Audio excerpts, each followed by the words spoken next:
Boa tarde pessoal. Sejam todas e todos muito bem-vindos, bem-vindas. Hoje a live falará sobre sexualidade, constelação familiar, algumas coisas das ordens do amor que influenciam na nossa sexualidade. Quero trazer para vocês algumas questões ligadas ao curso que eu fiz de capacitação em sexualidade humana.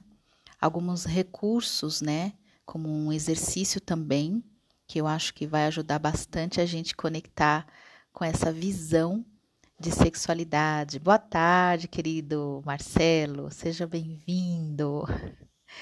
Então, eu vou começar aqui falando, né, do que eu tenho aprendido e também sobre como as constelações familiares e as ordens do amor podem ajudar na nossa conexão com a sexualidade, porque para começar, né, para início de toda a conversa, né, a nossa vida vem da sexualidade, vem do sexo entre os nossos pais, né? Então, nasceu aqui através do pai e da mãe esta força que nos impulsiona para a vida. A sexualidade é uma força que nos impulsiona para a vida. A sexualidade é geradora de vida. Então, nós temos que saber que é muito importante nós vivermos uma sexualidade saudável dentro de um contexto de conhecimento. Nós temos muito pouca educação sexual, né? Geralmente, a gente aprende de uma maneira assim, quando tem um namorado, a namorada, né? Quando alguém se relaciona. E às vezes as mulheres, por exemplo, muito comum, elas aprendem coisas com o namorado, que aprendeu na rua, na pornografia, ou coisas ligadas a contextos também repetitivos, né? Então, hoje eu vou falar sobre a importância, né, de todas essas ordens do amor, como isso tudo influencia na nossa forma de estar na vida. Sejam todos bem-vindos. Eu vou me concentrar um pouquinho mais para o que eu planejei aqui falar para vocês, para que eu não saia, eu não vou ficar olhando muitos comentários, senão eu percebo que eu saio um pouquinho da minha concentração, né? Para que eu possa entregar alguma coisa melhor, assim, mais ligada ao que eu planejei falar. Mas eu quero também convidar vocês a deixarem perguntas que forem surgindo dentro da caixinha de perguntas. Então, aí embaixo tem um redondinho com um pontinho de interrogação. É nesse aí que vocês fazem perguntas, né? E pode fazer aqui também, daí eu vejo os comentários também, mas eu já vou olhar no final as perguntas que vão surgindo, tá? Sobre a questão da sexualidade. Bom, vou me apresentar. Eu sou a Reviane, eu sou psicóloga há 20 anos. Eu me pós-graduei em Antropologia da Mulher. Eu tenho bacharelado em Filosofia, em Psicologia e também pós-graduação. Eu vou me capacitando, né? Eu falo que eu vou me capacitando porque o curso de capacitação já terminou, mas tem outros aprofundamentos, então eu vou entrando em outros aprofundamentos e estou encantada com esta área. Até porque no início da minha jornada, quando eu era ainda adolescente, né, eu já dava palestras sobre sexualidade. Nas escolas eu tinha um grupo chamado Grupo Sanji, e esse grupo fazia um trabalho muito bonito sobre a questão do aborto, sobre prevenção, né, de gravidez na adolescência. Nós fazíamos palestras em igrejas, palestras nas escolas, em outras escolas, né? Era um tempo tão legal. E aí nós tínhamos, né, uma autorização da Secretaria da Saúde para levarmos materiais. Era um grupo muito sério, tudo de adolescentes, hein? Todos adolescentes. Eu estava me lembrando disso, né? Na minha linha do tempo, né? Como que eu fui me envolver com essa questão da sexualidade. E daí eu falei, poxa vida, né? Agora, depois de 20 anos de formada, eu resolvi me aprofundar mais na sexualidade. Então, eu sinto que que eu possa ajudar muitas pessoas, né? Porque já vim, antes de fazer a faculdade de psicologia, eu já falava sobre isso. E então é uma coisa bem tranquila. Bom, vamos começar falando que dentro do contexto das constelações, eu sinto que foi a constelação familiar que me conectou com a vida. Porque algumas coisas eu já trabalhava em psicoterapia e em 2014 eu fiz a primeira formação em constelação familiar.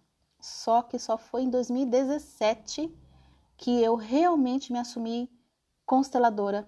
Eu só fazia alguns encontros de constelações no consultório, timidamente ali com um paciente ou outro, mas eu só me aprofundei mesmo em 2017, que foi quando aconteceu de eu fazer uma atualização, um curso de atualização, que depois eu conto toda a história, mas assim, até então eu não tinha ainda essa dimensão de estar na vida, de me conectar com a vida.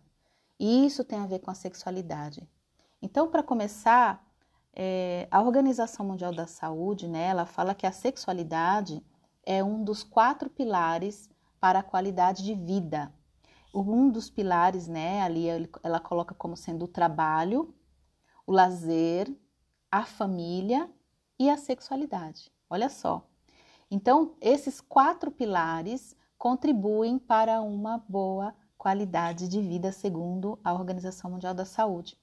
Então, eu quero já começar assim perguntando para vocês, qual é o lugar que a sexualidade ocupa na vida de vocês? Aonde está o lugar da sexualidade? E aí eu percebo que quando a gente vai constelar esse tema, a gente coloca os elementos e aí vai ser manifestado ali na constelação onde é que está, se essa questão da sexualidade na vida desse cliente está escondida, em que ordem do amor ela está emaranhada, né? Então, a expressão, né? A pessoa às vezes não consegue se expressar na vida, ela não consegue estar na vida de uma maneira atuante, atuando mesmo, ela não se realiza na vida, porque aquela realização, a prática de colocar a vida para andar, de ir em busca dos objetivos, de fazer movimentos em busca de ações para melhorias na vida, tem a ver com a sexualidade, porque nós temos que fazer essa diferenciação, né, que eu já venho falando aí ao longo da semana, que existe a sexualidade e existe o sexo, né? O sexo é uma prática que envolve 4 fases, como eu disse, né? Que aí vem o desejo, as pessoas confundem muito desejo com excitação, são coisas diferentes. Depois eu falo mais sobre isso, mas hoje o objetivo não é explicar sobre o sexo, é falar sobre a sexualidade. Então, a primeira fase é o desejo, daí depois vem a excitação, que já é uma resposta fisiológica, depois vem o orgasmo e, por último, vem a resolução. Qualquer dificuldade que a pessoa tenha nessas 4 fases é que vai ser tratada com o terapeuta sexual, com o sexólogo, enfim, com um grupo, né, de multidisciplinar, de profissionais. Então, essa questão, né, quando a gente fala sexualidade, a pessoa já se remete ao ato sexual. Somente os seres humanos têm sexualidade. Os animais, né, os outros animais, né, que nós também somos animais, né, nós somos animais racionais, nós somos os únicos animais que sabemos que pensamos, né, os outros animais pensam, mas não sabem que pensam. Então, nós somos animais que temos a sexualidade. Os outros animais, eles praticam sexo, né, então nós não somos como os animais, né, inclusive nós não temos cio, nós não temos fases, né, como se fosse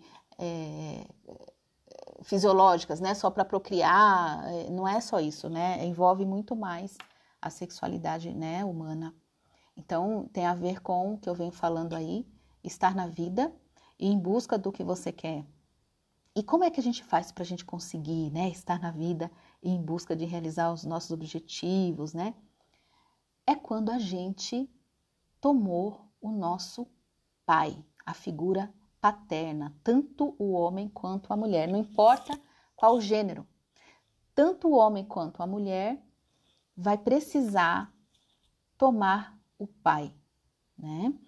É uma das coisas fundamentais, porque através do pai nós temos uma força, é como um elo que a gente liga para estar na vida. Muitas pessoas estão vivas, mas não estão na vida. E qual a diferença, Revi, de estar viva e estar na vida?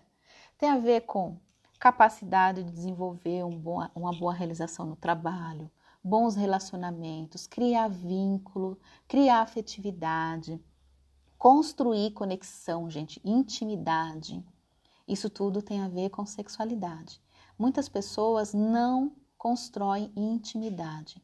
E como que a gente constrói? Primeiro com a gente, depois com o outro. A maioria das pessoas não tem essa conexão, o que dificulta justamente a expressão da sexualidade. Então, dentro desse contexto, a gente precisa entender que é tão importante a sexualidade na vida, porque é através desta ponte da sexualidade, que a gente entende que o ser humano, no fundo de todos os fundos, ele só quer amor. No fundo, o que todo mundo quer é amar e ser amado. No fundo, é isso que está por baixo de todas as guerras, de todas as lutas, todas as brigas, de todas as buscas, de todas as expressões. Eu quero este amor, eu quero amar e ser amado.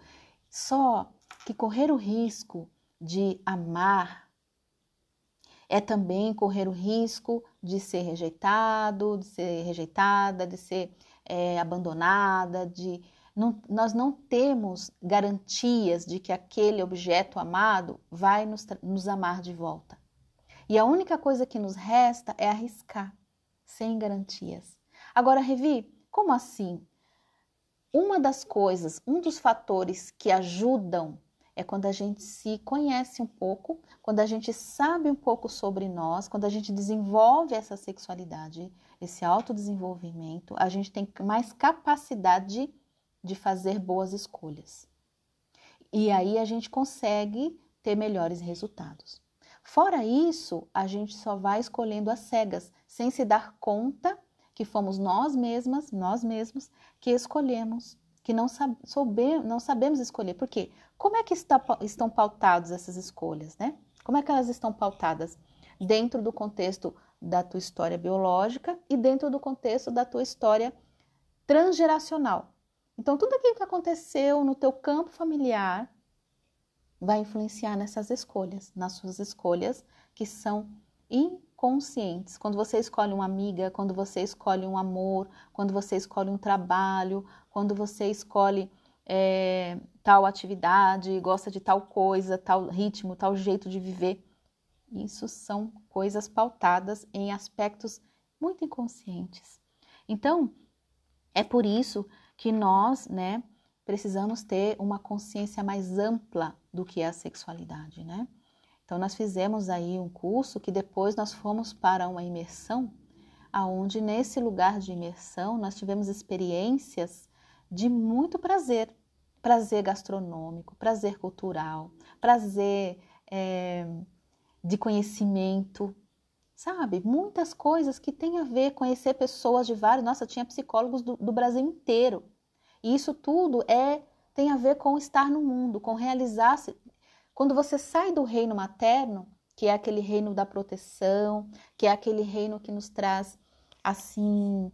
Ai, eu não sei se vocês, mas eu me lembro a primeira vez que eu andei de ônibus, que a minha mãe deixou eu andar de ônibus. A minha mãe falou assim, agora você já tem 13 anos, eu tinha 13 anos. Agora você já tem 13 anos, já pode ir andar a primeira vez de ônibus. Então, assim, nossa, vou pegar o ônibus a primeira vez, sabe assim? A carteira, com dinheiro dentro da carteira. E assim, ai, se achando, né? Então, esse estar indo para o mundo. E aí dá aquele negócio no peito, uma insegurança. Ai, meu Deus, né? As recomendações da mãe vão ficando na cabeça. Então, tudo isso vai... trazendo essa sensação de estar ou não no mundo. Muitas pessoas mantêm essa sensação constantemente na vida. como se elas não pudessem alcançar a realização. Elas ficam sobrevivendo, elas não vivem. Elas vivem naquele universo, naquela bolha fechada, com medo de tudo, com medo de arriscar, só arrisca se tiver seguranças, só arrisca se for dentro daquele contexto do âmbito materno. O que é o contexto do âmbito materno? É tudo aquilo que é igual. Então, assim, eu falo assim, na minha família, todos comiam tal sobremesa toda sexta-feira. Então, quando eu estou no reino materno, aquilo é confortável, aquilo é uma rotina, aquilo é uma cultura da minha família, é um jeito de funcionar da minha família, né? Como diz a minha professora lá da sexualidade, ela falava da mochila emocional, né? Então você carrega uma mochilinha, que são todas as coisas que os nossos pais trouxeram, que eles acharam importante para nos educar. Não fizeram isso para maldade. Na verdade, eles muitas vezes colocaram coisas que eles quiseram melhorar na vida deles e que para eles faltaram, eles compensam colocando no filho. Então, na mochila emocional do meu pai faltou mais disciplina. Então, ele vai e coloca a disciplina na mochila emocional da Revi, né? Faltou ser mais estudioso. Então, eu vou colocar na mochila, minha filha, estuda, eu não estudei, então você tem que estudar. Aí a Revi já carrega aquela mochila. E assim por diante, né? Tanto coisas que faltaram para eles, quanto coisas que eles tiveram, que eles acham importantes, e coisas inconscientes que eles nem sabem e que jogam também no filho. Então, a gente carrega essas mochilas, tanto do lado do pai quanto do lado da mãe, da linhagem, não só do pai, mas dos antepassados da linha do pai e dos antepassados da linha da mãe. Então, quando a gente vai crescer para viver a sexualidade, é quando a gente sai dessa coisa que é igual, que é familiar, que nos é apresentado isso aqui é a minha cultura, é o jeito de funcionar, é assim que é o certo, na minha casa é assim. Então, quando a gente faz isso, a gente está no reino materno, a gente não está vivendo a vida, a gente está naquela bolinha que nos foi colocado. Então, aquilo é tradicional da minha família, eu vou ficar só com aquilo. Isso não significa que a gente não precise manter algumas tradições, algumas coisas que a gente recebe da nossa família de origem, mas a gente precisa saber que depois tem uma segunda fase, que é quando a gente entra mais ou menos ali na segunda infância, né?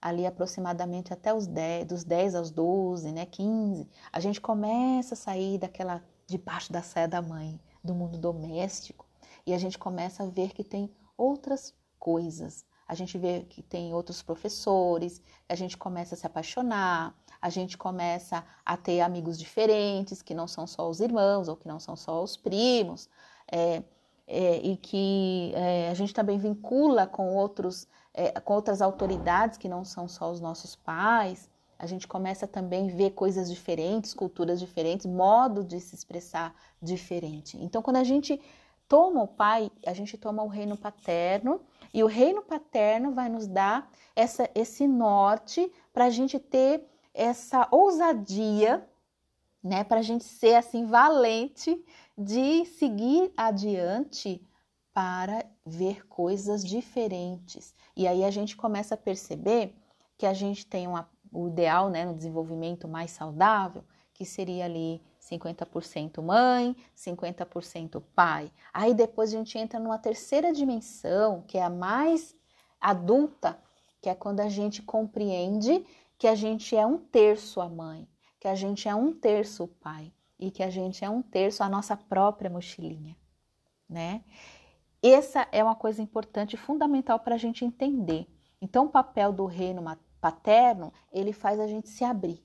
Ele faz a gente se abrir para o novo, para o diferente, para aquelas famílias que não fazem as mesmas coisas que a minha família de origem fazia. Isso é o papel do reino paterno, é fundamental. Quem não tomou o pai, como que a gente sabe que tomou o pai? Quando a gente considera o pai. Quando a gente fala, esse é o meu pai. É doido, tem um parafuso solto, tem muitos problemas, mas é o meu pai, né? Quando a gente fala, eu não tenho pai, aí já tem problemas. Meu pai é a mesma coisa que nada, meu pai é indiferente.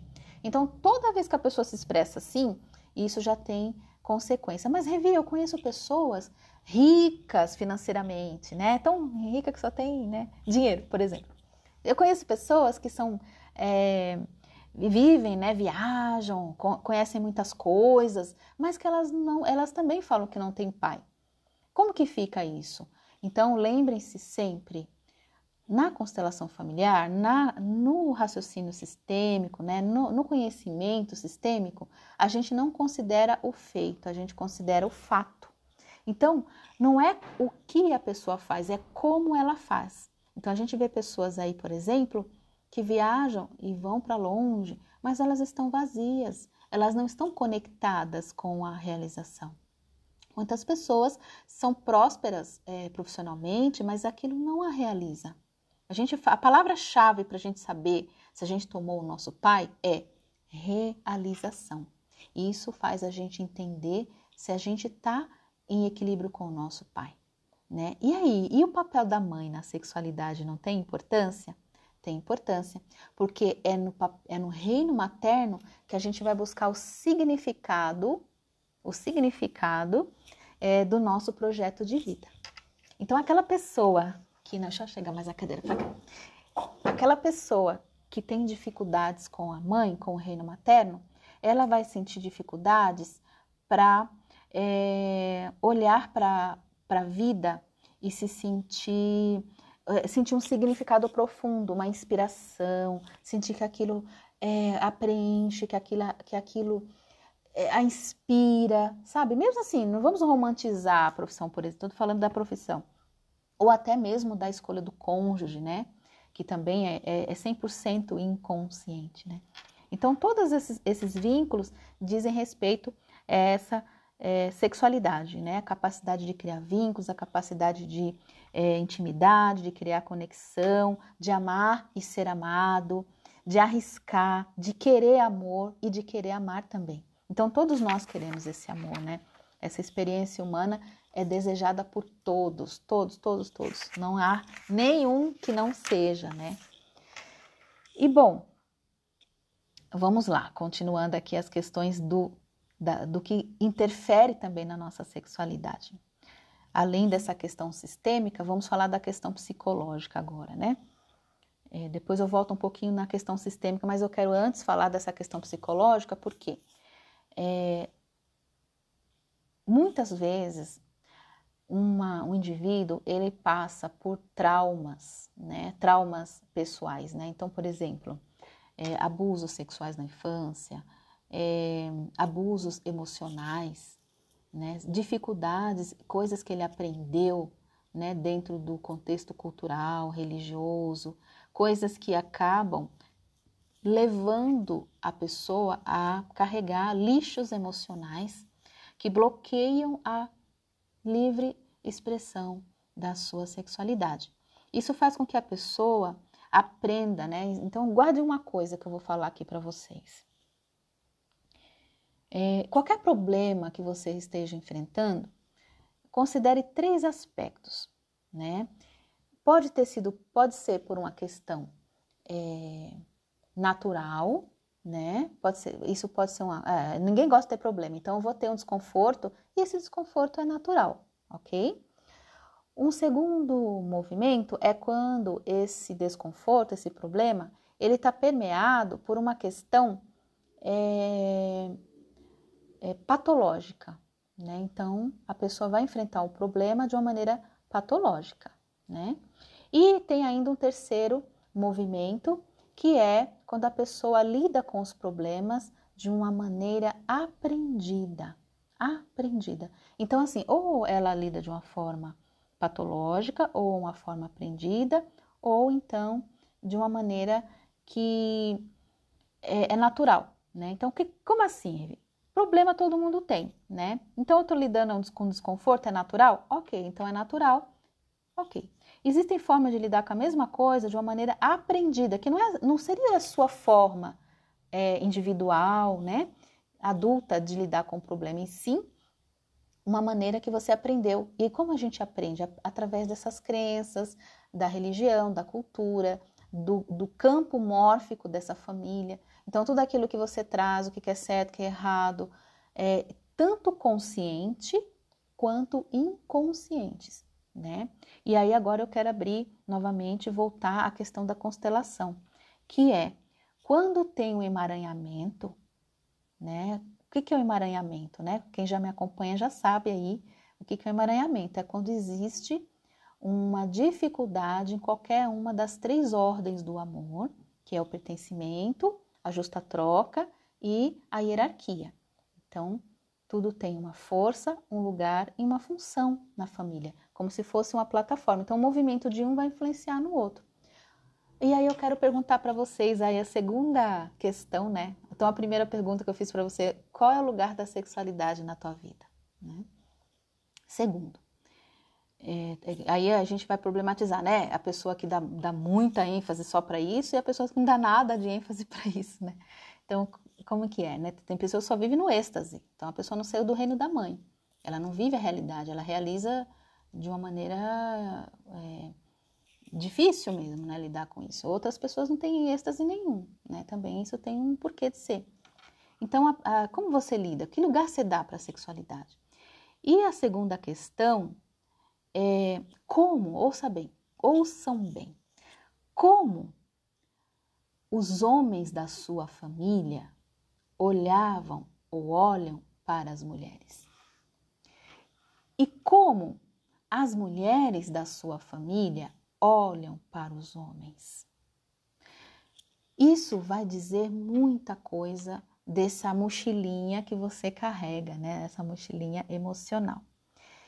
Por quê? Porque a gente está nesse campo, quando a gente está na família e a gente não faz nenhum trabalho pessoal para fazer essa diferenciação. O que é a diferenciação? A gente descobrir que a gente é um terço. Então, um terço é a mãe, um terço é um pai, um terço somos nós.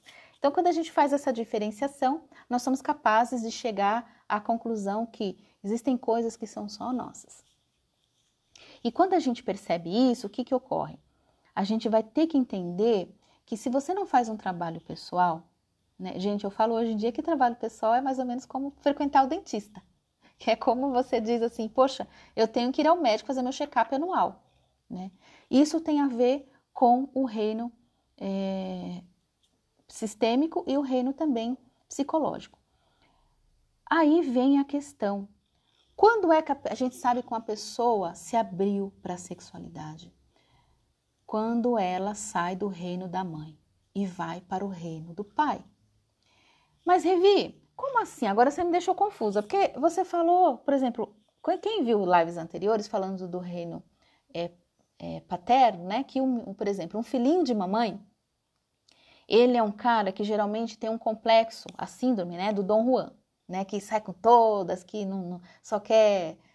não quer nada sério, né? Eles são ótimos namorados, são ótimos amigos, mas são ótimos companheiros, assim, de vida. Porque eles vão viver assim, né? Com outras e com outros, enfim. E é uma coisa só, né? É uma coisa que a pessoa não vai ter compromisso com você. A menina, também filhinha do pai, vai ter esse movimento. Ela vai querer só... amizades, às vezes ela gosta do cara, gente, isso é a experiência de consultório de 20 anos.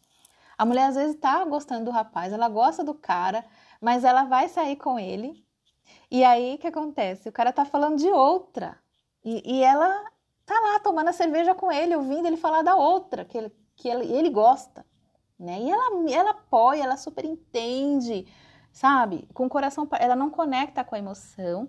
Isso é um exemplo de filhinha de mamãe com filhinha de papai, né? Com o filhinho da mamãe. O filhinho da mamãe, Dom Juan, isso significa que ele sai com todas? Isso significa que ele está vivendo bem a sexualidade? Não. Porque a sexualidade, ela tem a ver não com o sexo. Porque as pessoas que fazem, gente, não é nada moralista. É o que a gente observa dentro do contexto sistêmico, né? Não é a opinião da Revi, nem do Hellinger. É uma questão sistêmica. Então, quando a gente olha essas pessoas que estão conectadas com o mundo materno, elas estão aprisionadas no reino do êxtase. E é um êxtase alienante. Por que é alienante? Porque é um êxtase que não realiza. Muitas vezes, depois que a pessoa chega numa certa idade, é que ela vai se dar conta que ela não construiu muitas coisas. Até porque, como a sexualidade é uma pulsão de vida, quando ela não é bem direcionada, ela bagunça muito a vida da pessoa. E quando ela está bem direcionada, não é nada, não estou falando de moralismo, nem de puritanismo, né? Mas diga assim, quando a pessoa vive bem esse lado de conexão, quando ela sabe fazer certas escolhas que vão trazer realização para ela é capaz também de sair, significa que ela está fora do reino materno. Porque o reino materno, ele dá o tom do gosto que eu quero. E o reino paterno vai fazer a gente realizar esse tom que eu quero. Então, a mãe nos inspira, o pai ajuda a nos realizar. Então, como é que o filhinho da mamãe é? No caso, né? É aquele homem que não tomou o pai, não respeita o pai, não gosta do pai, fala que o pai é indiferente, ou são pessoas que tomem cuidado com esse tipo, porque eles vão ter dificuldades nessa questão. Eles vão ser, muitas vezes, volúveis, ou não vão te dar aquela segurança, né? Que em todas as áreas, até ele mesmo tem segurança do que ele quer, porque ele se perdeu, né? E aí, quando a gente fala também daquele homem que dá muito valor ao pai, que ele se acha maior, melhor que o pai, ou não, eu tenho um dó do meu pai, eu tenho que salvar o meu pai, eu tenho que ajudar, sabe? E eu tenho, esse também não tomou, porque como é que a gente sabe que tomou? Quando o filho é pequeno e o pai é o grande e olha para o pai dentro de um contexto da ordem, né? Então, quando ele se acha melhor que o pai, tem dó do pai, quer salvar o pai, meu pai é tudo para mim, sem meu pai eu não vivo, ele tá no menino ainda, e esse menino vai viver a genitalidade dele de uma maneira infantil. Da mesma forma, uma menina, uma mulher que está fora do seu lugar, está como uma filhinha do pai, por exemplo, né? O que é uma mulher filhinha do pai? É a mulher que está desconectada com a sua emoção. Ela está desconectada do reino materno. E aí ela também vai ter dificuldade, porque ela racionaliza, ela vive muito inteligente, muito proativas, muito dentro de um contexto de realização profissional, né? Mas na área afetiva, uma porcaria. Por quê? Porque ela está desconectada até do que seria o número dela, do que seria aquilo que vai realizar, que vai trazer a realização. Agora, lembre de uma coisa, não é o feito, é o fato. Né? Então, às vezes a pessoa faz a mesma coisa, mas ela está conectada. Não é o que a pessoa faz, é como ela faz. Então, quando a gente fala, né, da história da mulher, por exemplo, né, na vida, né, a história do feminino, a gente vai perceber que antigamente as mulheres elas tinham o sexo como uma espécie de troféu para o homem, porque não tinha tanta oferta de sexo para o homem.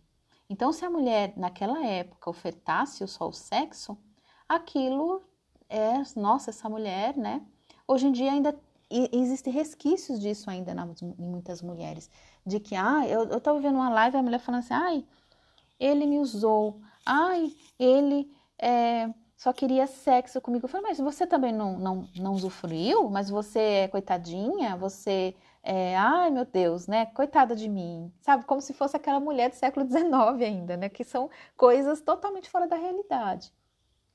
Então, isso tudo tem a ver com o reino da filhinha da mamãe e o reino do filhinho do papai. Quando a menina, só a menina, viu gente? Com o menino não. Mas só a menina, ela tá no reino materno, daí ela sai do reino materno e vai para o pai. Mas ela só vai quando a mãe autoriza. Mas como eu sei que a mãe autoriza? Não é o que a mãe fala, é o que a mãe sente. A minha mãe mesmo, ela brigava com meu pai, assim, encrencava os dois. E aí, mas a minha mãe e meu pai sempre foram loucos um pelo outro. E eu sempre senti isso. Isso é uma coisa que não adiantava a minha mãe falar mal do meu pai, porque eu sabia que a minha mãe era apaixonada. Então, tanto a minha mãe era apaixonada pelo meu pai, e quanto o meu pai era muito apaixonado pela minha mãe. Então, quando um falava mal do outro, aquilo não entrava na gente. Então, gente, não é Às vezes a pessoa vai no psicólogo e fala, olha, você tem que apresentar o pai desse menino aí que tá dando problema na escola. Não é o que é feito, né? É o fato. Então, como que essa mulher olha para esse pai, né, dessas crianças, desse filho? É isso que vai valer. Então, às vezes a mãe não autoriza essa menina ir para o reino paterno. E aí essa menina fica infantilizada, ela fica infantilizada no modo de falar, ela fica infantilizada no formatinho do corpo, como se fosse uma miniatura de mulher. Isso também diz muito da sexualidade dessa mulher. Aquelas mulheres que não se desenvolvem, cria couraças, né, que a gente chama na psicologia bioenergética. A pessoa fica assim, infantil, às vezes o jeito assim de pensar, de agir, ganha dinheiro como infantil, vive como infantil nos relacionamentos, pensa como infantil, não é cronológico. Isso significa que essa pessoa não saiu do reino materno. Porque a menina, mesmo sendo a filhinha da mãe para ela se realizar na sexualidade, antes dela voltar para a mãe, porque ela está na mãe, sai da mãe e vai para o pai, quando a mãe autoriza. Aí ela vai para o pai. Aí depois ela volta para a mãe. E quando ela volta para a mãe, ela pode depois fazer essa diferenciação. O que é a diferenciação? É saber que você é um terço mãe, um terço pai e um terço você mesma. E aí quando você faz esse movimento, você vai ser capaz de escolher mais assertivamente os seus pares. Você vai ser capaz de escolher mais assertivamente a sua ação no mundo. Não importa, mas se for relações homoafetivas é a mesma coisa? É a mesma coisa. Porque o homem é homem, mulher é mulher, né? Então ele vai também fazer essas mesmas coisas. Então, dentro do contexto da constelação, a gente considera que a menina nasce no reino materno, o menino nasce no reino materno. 10, 12 anos vai para o reino paterno, constela a força do pai e depois volta para o reino materno a menina e o menino fica. Isso ajuda na atração. Uma mulher que está plena dos seus poderes de mulher, não de menina, não de menininha, né? Porque eu falo assim, né? Até escrevi um dia aí um post, depois vocês olham aí, falando do lugar do feminino. Então, a mulher, ela não deve ser irmãzinha do seu parceiro, da sua parceira. Ela não deve ser mãe do seu parceiro ou da sua parceira. Ela não deve ser filhinha do seu parceiro ou da sua parceira. Não, homem também, vale o mesmo. E sim, homens e mulheres adultos.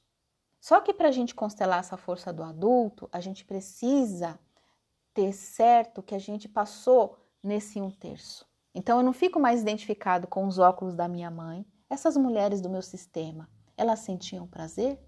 Essas mulheres do meu sistema eram respeitadas? Elas se respeitavam? Elas eram agressivas? Lembrando que mulher também tem agressividade e agressividade fria, né? Que é diferente da agressividade do homem. Se põe como vítima, mas é uma agressividade diferente da agressividade do homem.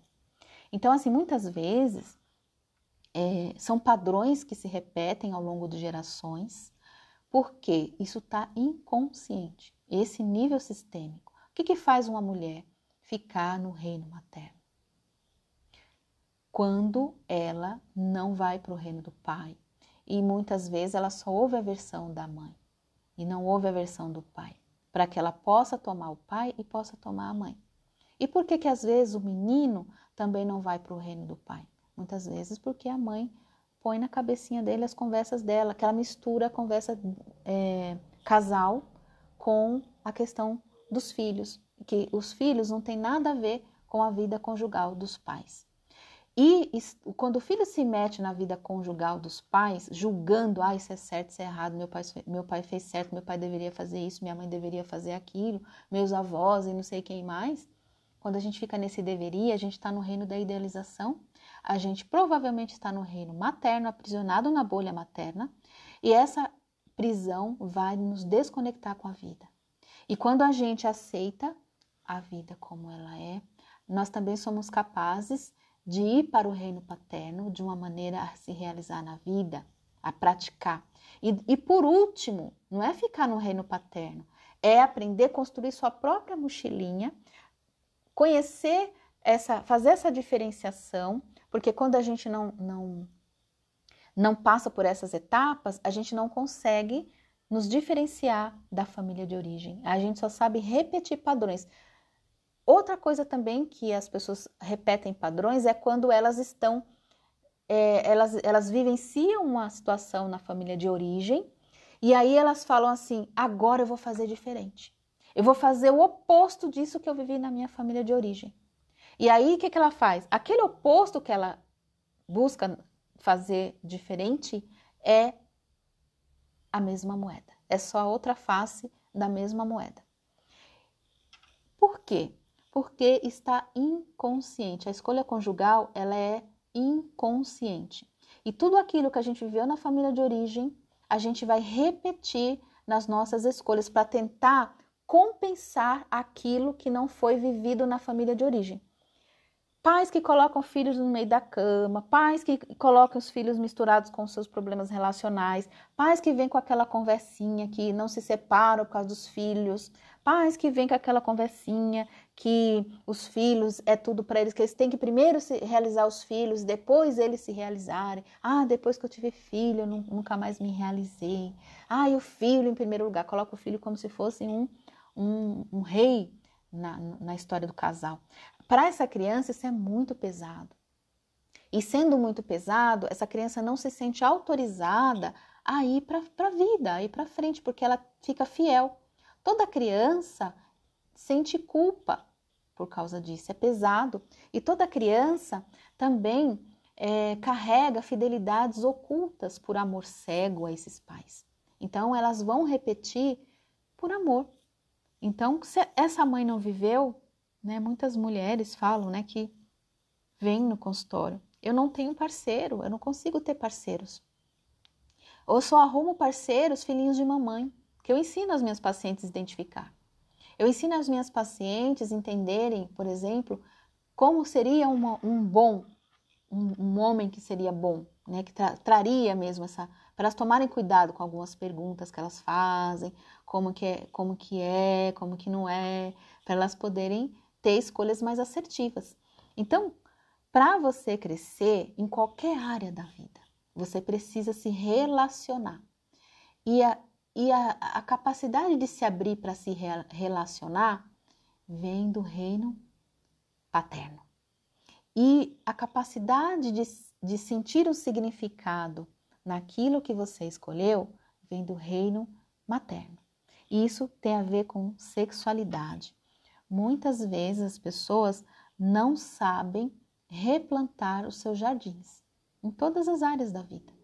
A gente não fala só replantar o jardim na área emocional, a gente fala em replantar o jardim na sua profissão, a gente fala em replantar o jardim nas suas amizades. Às vezes você passa por uma baixa, depois tem uma alta, e é um processo contínuo, né? Para você acabar se realizando de uma forma plena, né? Tem gente que está ali tomando um bom vinho, comendo uma boa comida, né? E sente culpa, né? Sente a culpa de estar ali. Por quê? Porque a mãe, ai, coitada da minha mãe, ai, coitada, né, do meu pai, ai, meu Deus, né? E, enfim, estão brigando, ou estão mal, ou estão mal de dinheiro, ou estão mal das emoções, então eu não me sinto permitida, né? Permitido para viver bem, para gozar da vida, né? E aí, quando a gente fala também, né, na questão do sexo, a gente falando das 4 etapas, né? Dentro da constelação, a gente também vai ver um problema no desejo, pode estar... O que é o desejo, né, na sexualidade? É a vontade de estar com o outro. Ainda não é excitação sexual, não é fisiológico, as pessoas confundem. É a vontade de estar com o outro, né? Antes, a gente pode pular etapas. Então, a vontade de estar. Tem gente que fala, eu não estou nem um pouco com vontade, né? Tem gente que fala, eu estou com vontade de ir para a festa, mas eu vou mais ou menos, não estou com muita vontade. Outras pessoas não estão com vontade, vão para a festa e acabam se animando na festa, né? Então, é uma questão de falta de desejo, né? Depois, a falta de desejo, ela pode estar relacionada com mulheres que são muito filhinhas do pai.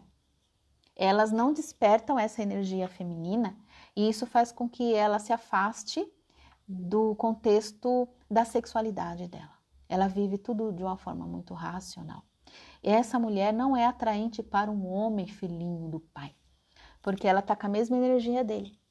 Ela vai ser uma boa namoradinha, ela vai ser uma boa amiga, vai ser uma boa amante, até amante, fora de relação profunda, de vínculo, de afeto, mas ela nunca vai ser aquela mulher que vai construir um vínculo profundo com esse tipo de homem, né? Por quê? Porque ela está no reino paterno. Da mesma forma, um homem que está no reino materno, ele nunca vai ser atraente para uma mulher feminina. Eles até querem, mas eles não sustentam, porque eles já estão mais femininos que elas. Eles estão mais princesos do que ela. Eles já estão mais, às vezes, mais sensíveis do que ela. E isso não é atraente para uma mulher. Uma mulher que está plena do seu feminino. Então, não é que o homem tem que ser bruto, não é nada disso. Nem que a mulher tem que ser uma mulher chorosa. Um dia eu vou falar das deusas, que tem várias nuances do feminino, né? Então, mesmo sendo uma mulher mais filhas dos pais, que a gente chama deusas virgens, né? Que aí o contexto de virgem, eu vou explicar de onde vem isso, que não tem nada a ver com esse negócio de herança, não é nada disso, virgem é outra coisa. Então, quando a gente fala da questão das deusas virgens, a gente vai falar sobre essas várias faces do feminino, que mesmo tendo várias faces, ela também está ligada à sua afetividade, né? E o homem com a síndrome do Dom Juan, que acaba não sendo atraente para a mulher que está plena dos seus poderes femininos, né? A não ser que ela não saiba ainda dessa informação, que vai fazer com que ela repita muitas vezes padrões das antepassadas, com aquela fidelidade oculta à história das antepassadas. Ou esse olhar, que esse exercício que eu pedi para vocês, como é que esses homens da tua família olham para as mulheres? Como é que as mulheres da tua família olham para os homens? Isso vai nortear muito as escolhas, as tuas escolhas, né? Então, quando você puder saber explorar a sua expressão sexual, da sua sexualidade, você vai poder ir adiante e se conectar com a vida. E a gente se conecta através dessa manifestação. Uma dificuldade, por exemplo, na fase do desejo, é essa questão da filhinha da mamãe e filhinha do papai, né? Ou essa autorização que você não tem no seu campo familiar para viver plenamente a sexualidade, porque ninguém viveu ali. Isso gera muita culpa, isso tudo é muito inconsciente, viu, gente?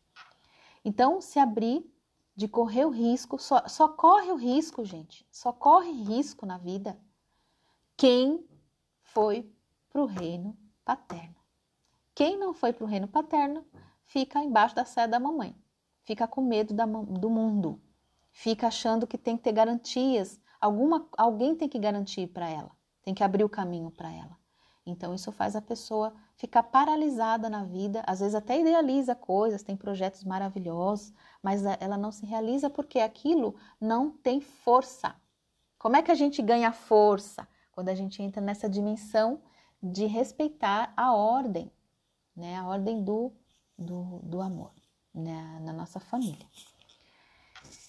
Ok, gente, eu espero depois trazer mais aqui, mais informações, né, sobre essa questão de sexualidade, constelação familiar. E compartilhem esse vídeo se vocês quiserem. Coloca aí no aviãozinho para as pessoas que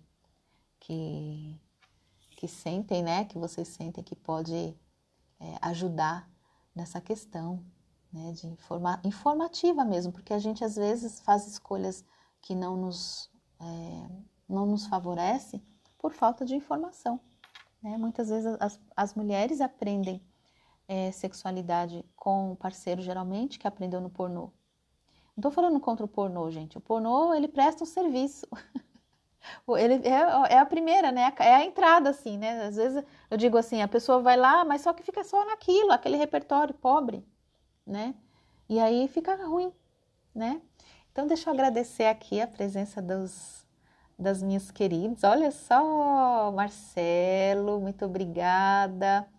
Regina, quem mais aqui? Ah, Tati, Priscila, ah, querida, Valéria, Aline fez curso comigo também da sexualidade lá do Sul, as gurias, né, as gurias. Coisa boa, né, eu aprendi lá, a pessoa fala coisa boa, Sandra assinou. Gente, obrigada pelo carinho, Roberto, querido. O Roberto foi meu amigo de infância, estudamos no UFAREG, lá em Mariporã. Eita, tempo bom, né? A Paula, a Josi, a Rose, minha amiga, psicóloga. Ticuba, Ticura BH,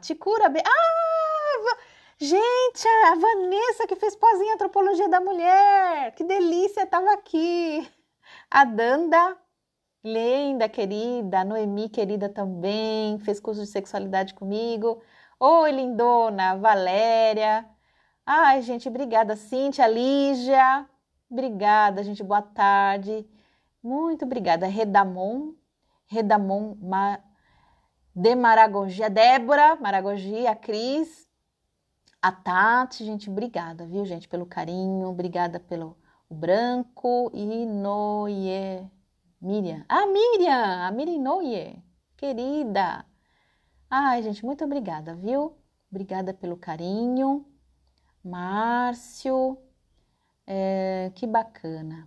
Revi, sempre trazendo conteúdos maravilhosos, libertadores. Muito obrigada. Parabéns, Revi. Foi muito gratificante. Eu também, eu gosto muito de falar. Eu gosto de ensinar. Porque quando eu ensino, eu também aprendo. E quando eu faço lives, o que acontece comigo? Eu organizo a minha mente. Às vezes, né, dá um pouco de nervoso, tá falando ao vivo, a iluminação. Eu já atendi, eu tô atendendo desde as 8 da manhã. 8, 9, 10, 11, 12 e 1. Atendi, fui almoçar, voltei a fazer a live. Eu tô morrendo de sono. Mas faz parte, né? A gente precisa trabalhar e divulgar o nosso trabalho na coisa que faz sentido pra gente. Eu acho que faz sentido pra mim isso, né? E lá em casa tá em reforma, né? E o pessoal tá tirando piso lá, quebrando rodapé. Olha, tá só por Deus, viu? Mas tá gostoso, que tá ficando bonito. Então a vida tá andando pra frente. Eu tô muito feliz. E muito obrigada a todos pela presença, pelo carinho, pela confiança. E até a próxima live. Um beijo. Fiquem com Deus. Bom fim de semana. Vamos lá, como é que eu desligo aqui?